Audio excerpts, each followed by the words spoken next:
எல்லா புகழும் இறைவனுக்கே. நோன்பு வந்து நேற்று, இன்று, நாளை உள்ள அனைவருக்கும் கடமையா இருக்கு. நம்ம வந்து இறைவன் முன் நிற்க வேண்டுமே என்று சுய விருப்பத்தை கட்டுப்படுத்தி நோன்பு வைத்தவர்களுக்கு சொர்க்கச்சோலை நிச்சயம். நாம் நோன்பு நோட்பும்போது உணவு மற்றும் பானங்களை குறைத்து ஆசைகளை கட்டுப்படுத்தினால் சைத்தானின் ஊசலாட்டம் குறையும். சைத்தான் கடலுக்கடியிலே விலங்கிடப்பட்டு விட்டான்.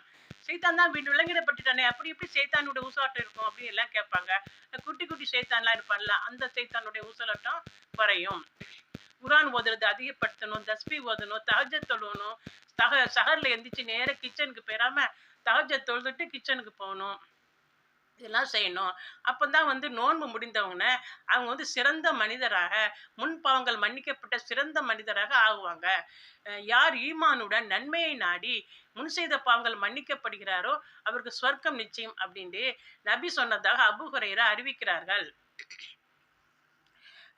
வேற வந்து தூதரின் பெயரை சொன்னா நன்மை மட்டும் கிடையாது, வேற என்னென்ன கிடைக்கும் அப்படின்னு பார்ப்போம். ஒரு நாள் நம்ம நபி வந்து மஸ்ஜித் நபவில தொலை வைக்க போறாங்க. ஃபர்ஸ்ட் மெம்பர் படில ஏறும்போது ஆமீன் சொல்றாங்க, 2வது மெம்பர் படில ஏறும்போது ஆமீன் சொல்றாங்க, 3வது மெம்பர் படில ஏறும்போது ஆமீன் சொல்றாங்க. இப்போ எல்லாம் கேட்குறாங்க சஹாபாக்கள்லாம், ரசூலுல்லா திடீர்னு என்ன ஆமீன் ஆமீன் சொல்றீங்க அப்படின்னு கேட்குறாங்க. நானா ஆமீன் சொல்லல, ஜிப்ரீல் அலைஹிஸ்ஸலாம் சொன்னதுக்கு நான் ஆமீன் சொல்றேன் அப்படின்றாங்க. ஜிப்ரீல் அலைஹிஸ்ஸலாம் என்னதான் சொன்னாங்க அப்படின்னு கேட்குறாங்க.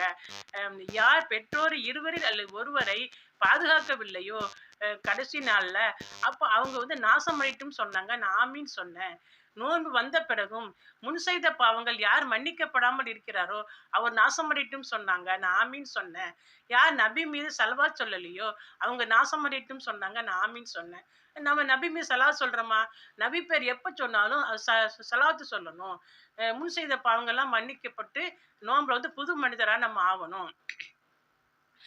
நோன்பில் முஸ்லிம்கள் ரசூல்லா மீது சலவாத்து சொன்னால் 10 அருள் பாதிக்கப்படுகிறது, 10 பாவங்கள் மன்னிக்கப்படுகிறது, 10 முறை அந்தஸ்து உயர்த்தப்படுகிறது.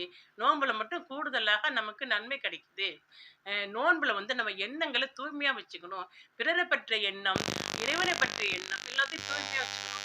வெளியில நோன்பு வச்சுக்கிட்டு மனசுல கெட்ட எண்ணமா நினைச்சிட்டு இருக்கக்கூடாது. நோன்பு வச்சா இந்த மனசும் தூய்மையா இருக்கணும். அப்பதான் நமக்கு முன் செய்த பாவங்கள்லாம் எல்லாம் மன்னிப்பான். வேற வந்து சிராத்துல் முஸ்தகீம் பாலத்தை மின்னல் வேகத்தில் கடப்பாங்களாம் நோம்பாளிகள்லாம். நம்ம மட்டும் நோன்பு வச்சா பத்தாது, பிள்ளைங்களையும் நோன்பு வைக்க ஏவணும். நம்ம மட்டும் மின்னல் வேகத்தில் கடந்துட்டு பிள்ளைங்க கடக்க முடியாட்டி என்ன பண்றது? பிள்ளைங்களையும் நோன்பு வைக்க ஏவுங்க. இவ்வுலகம் வந்து நோன்பு மாதிரி இருந்தால் மறு உலகம் பெருநா மாதிரி இருக்கும். அனைவரும் நோன்பு வைப்பவர்களாக ஆகிவிடுவோம். அஸ்ஸலாமு அலைக்கும்.